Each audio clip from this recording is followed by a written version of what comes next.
Voltamos com o programa Contraponto.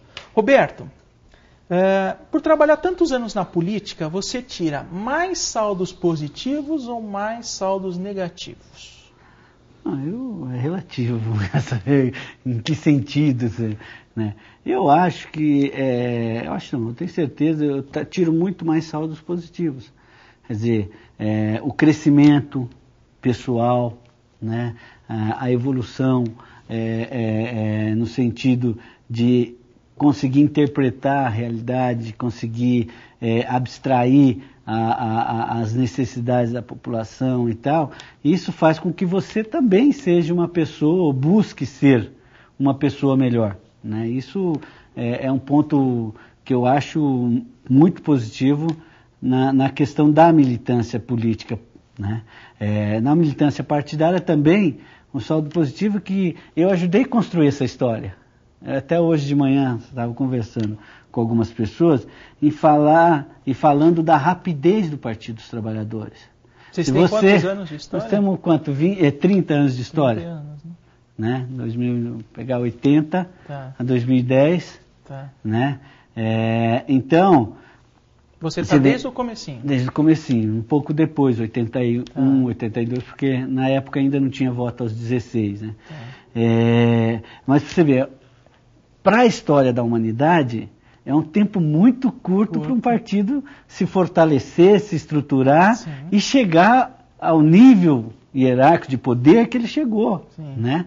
Certo? E chegar não por um acaso, não por um acidente, mas chegar por questões de organização, de luta, de buscar a hegemonia o tempo todo e com propostas concretas. Haja vista a aprovação do governo do presidente Lula. Né? Então, eu acho que são pontos positivos e eu me sinto partícipe dessa história. Eu ajudei a construir esse partido. Desde quando, se falando de história, né? Desde quando lá em 82, usar a estrelinha era quase que um crime.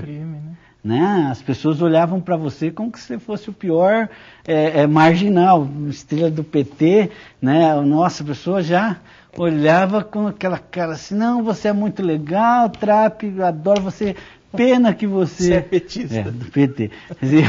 Então, essa evolução, né? É também um saldo positivo pra gente. Mas você é um quadro dentro do PT, diríamos assim, um quadro mais intelectualizado, porque você é filósofo, você tem uma história. Conta pra gente um pouquinho isso. Você se formou, dá aula, deu aula por muito tempo, agora está um pouco afastado. Conta pra gente um pouquinho isso. Eu sou um pouco da minha história, sou paranaense, na verdade, né? Vim para Osasco, e aí isso também contribui na questão da consciência, da evolução da consciência política. Vim para São Paulo não a passeio, eu costumo dizer isso, vim porque em Arapongas, onde eu morava, já não dava mais para sobreviver, tinha que buscar os grandes centros. Né? Então, um período onde o êxodo rural e o êxodo dos pequenos municípios para as grandes cidades, grandes metrópoles, como São Paulo, ainda era muito grande. Então, vinha em busca de sobrevivência. E a partir daí, trabalhando, comecei a aprofundar essa própria questão da relação trabalho, capital-trabalho. E no período, né, de 84, eu já tinha uma vocação latente, né, ao sacerdócio, acabei entrando no seminário. Né? Então, eu sou dito, na época era do PT igrejeiro, né? A ala igrejeira do PT, da igreja de comunidades de base e tal. Sim. E a partir dali então fiz filosofia, teologia, né? E tenho tentado, a partir dessa minha experiência de militância, também intelectual, ou militância religiosa, ajudar o partido a refletir, a propor questões que sejam fundamentais para o desenvolvimento. E as diferenças entre a teoria e a prática são muito grandes? Sempre são. Né? Embora... Você pegar um autor como Marx, por exemplo, hoje fica meio difícil aplicar a realidade? Não, você pega, por exemplo, todo autor... Eu, quando fazia teologia e depois também dando aula, né, de teologia, dei muito tempo aula de teologia na catedral, no curso de teologia popular, dando aula de exegese. Então você sempre tem que ter claro como se faz a leitura, né? Então, quando a gente pegava a história de Israel, né, você tinha que pegar o autor, né, do livro. Então, você tem que ler o texto, o contexto e o pretexto. Sim. Daquele autor. Mesma coisa Marx, né? Quer dizer, eu acho que você tem que analisar a conjuntura que Marx viveu, o texto dele naquela época, o contexto dele e o pretexto dele para aquela época. Sim. Toda coisa que ela é transferida automaticamente, né, não cabe. Né? A mesma coisa você pegar uma roupa, né, de alguém e sem fazer ajuste, a não ser que seja o mesmo manequim, que não é, né, nem todo mundo pode fazer, e querer colocar, né, pegar uma roupa de um magrinho e colocar em mim, Ari, vai ficar difícil, não vai servir. Assim também, eu acho que nós temos que fazer a releitura. E isso é importante do PT, sabia? O PT não nasceu com dogmas. Né? Se questionava muito, por que, que socialismo o PT quer? Que socialismo o PT prega? É leninista, é stalinista, né? Não nasceu com esses dogmas. Você acha nasceu que os com o paradigma da sociedade justa, certo? E você acha que os diversos grupos que o partido hoje tem são importantes para ampliar essa discussão? Sim, não tenho dúvida que os grupos, né, internos, primeiro que são naturais. Nós estamos aqui, né, em dois.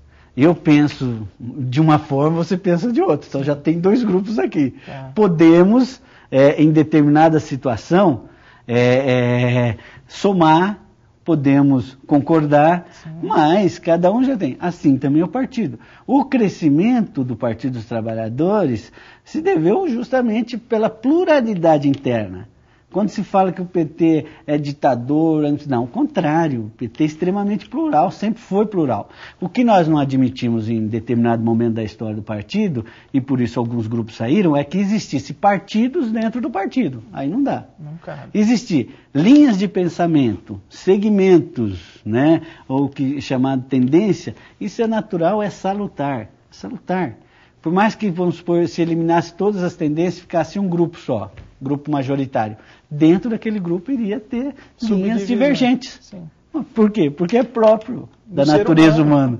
Não é? É próprio, né, do ser humano pensar, questionar, se aglutinar com perfis idênticos, parecidos. Sim. Não, eu penso mais igual ao Ari, então eu vou me perfilar dele naquela teoria. Vamos fazer a reforma agrária. Então, uns pensavam desse jeito. Isso é riquíssimo, isso é fundamental para o partido, para oxigenar e para fazer ele sobreviver. O que é mais difícil na política? Na política, também depende, né? Na política partidária, às vezes você, muitas vezes, entender o outro, né? Eu tinha... acho que, se não me falha a memória, o Rubem Alves. Uma vez, há muito tempo atrás, eu li e passei para os meus alunos fazer a análise de um texto chamado escutatória. Por quê? A gente tem dificuldade de escutar. Você está falando, eu já estou aqui pensando no que eu vou te responder. Não te escuto primeiro. Tem que fazer uma roda, vai escutar. Então, isso é muito difícil, às vezes, na política partidária. Sim. Na política eleitoral, a dificuldade é, muitas vezes, você achar que está sendo interpretado bem, entendido bem, e, na verdade, você não... Né, é um pouco a abertura do programa. Um pouco a abertura do programa. Você acha que está ali na crista da onda, né? Você acha que está por cima da carne seca, e, na verdade, isso acaba te inebriando, você não entender. Então, eu acho que essas duas questões, partidária e na política mais geral, muitas vezes interpretar mesmo a realidade. Então. Esse ponto eu quero puxar um pouquinho mais de você. Você foi secretário municipal e eu quero explorar um pouquinho mais essa tendência, diríamos assim, da população. Nós voltamos a seguir, um breve intervalo, voltamos a seguir com o programa Contraponto.